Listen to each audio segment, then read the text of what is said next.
Samantala, kasunod ng nanapit na SONA ni Pangulong Marcos, nag-anunsyo na ang MMDA na ilang mga kalsada ang pansamantalang isasara. Kasabay nito, may mga alternatibong daan naman ang bubuksan para sa mga motoristang maapektuhan nito. Kung saan mga lugar yan, alamin mula kay Catherine Landicho.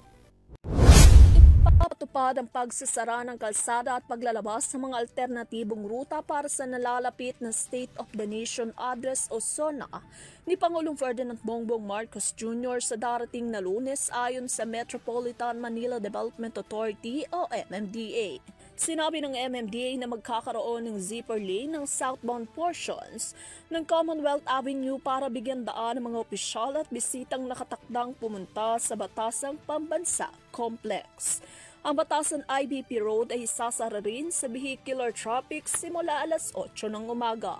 Dahil dito pinayuhan ng MMDA mga motorista na dumaan sa mas sumusunod na alternatibong ruta upang maiwasan ang inaasahang matinding trapiko sa Commonwealth Avenue at sa paligid ng Batasang Pambansa Complex lalo na bandang alas 3 ng hapon kapag nagsimulang dumating ang mga dignitaryo.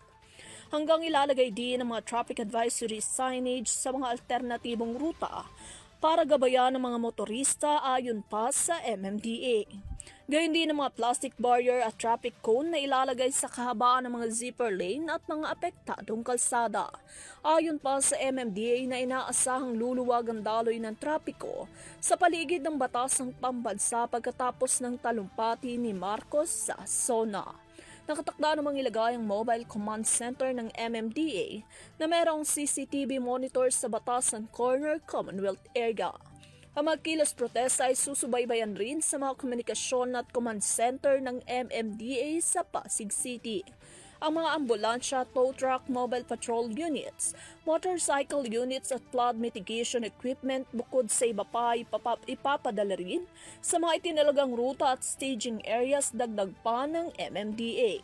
Ani MMDA Chief Romando Artes, na 1,329 na personnel ang ipakakalat para pamahalaan ng vehicular at pedestrian traffic, emergency response, road and sidewalk clearing, crowd control at traffic monitoring. Mahigpit din na pinapatupad ng MMDA ang no day of no absent policy para sa mga tauhan nito, dagdag pa ni Artes. Para sa Euro TV News, Catherine Landicho, sumasaludo sa bawat Pilipino.